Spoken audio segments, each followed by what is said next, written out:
Ons leef in 'n wêreld waar ons moeilikheid kan verwag.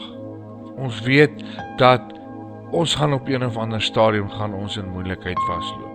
Dit is nou maar een van daai dinge en ons as kinders van die Here moet maar gereed wees om moeilikheid te kan hanteer. Want kyk, ons leef in hierdie wêreld tussen wêreldse mense en ons as kinders van die Here hoort nie eintlik hier nie. Want ons is God se kinders, ons leef ook in sy koninkryk, ons is verteenwoordigers van sy koninkryk. Nou ons weet in die Bybel staan, the Lord of this world, en ons weet dit is Satan. So hy is nie happy dat ons hier rondloop nie, en hy is nie tevrede daarmee dat God alreeds die geveg gewen het nie. En ons kan maar partykeer bietjie moedeloos raak, dit is heeltemal normaal vir mense om moedeloos te raak, maar Jesus sê vir ons 'n ding in Johannes 16 vers 33 wat eintlik moet keer dat ons moedeloos raak en moeg raak. Iets waarop ons moet vas staan, 'n waarheid wat ons moet uitroep en ons eie maak. Ek sê hierdie dinge vir julle sodat julle in my rus en vrede kan vind. In die wêreld sal julle swaar kry beleef, maar skep moed, ek het die wêreld reeds oorwin.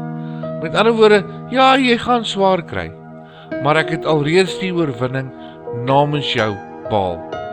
En as ons met hierdie oogpunt na moeilikheid kyk, dan is die moeilikheid eintlik klein, want ons het dit klaar oorkom. Ons het moeilikheid in ons finansies, in ons gesinne, by ons werk, met ons gesondheid, en dan weet ons nie ons aan die ander kant gaan uitkom nie. En dan roei en stoei en gaan ons te kere, maar dit is nie eintlik nodig nie.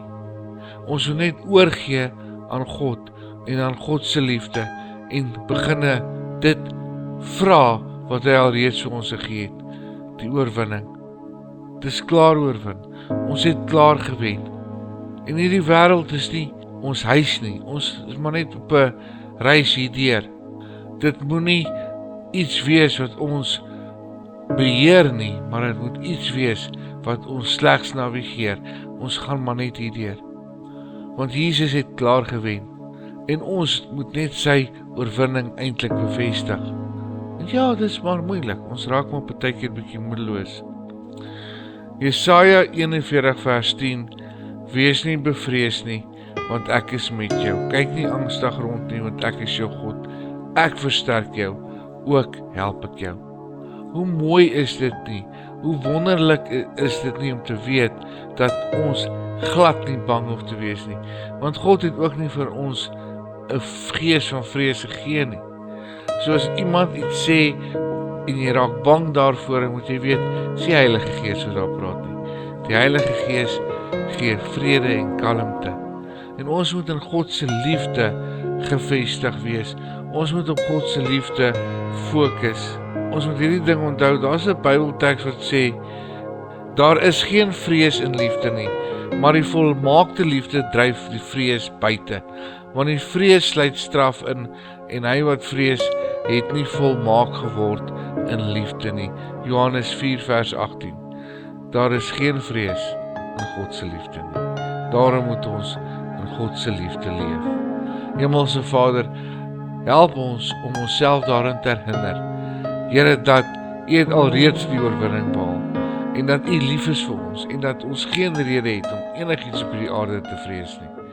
Maak ons sterk vandag, in Jesus se naam. Amen.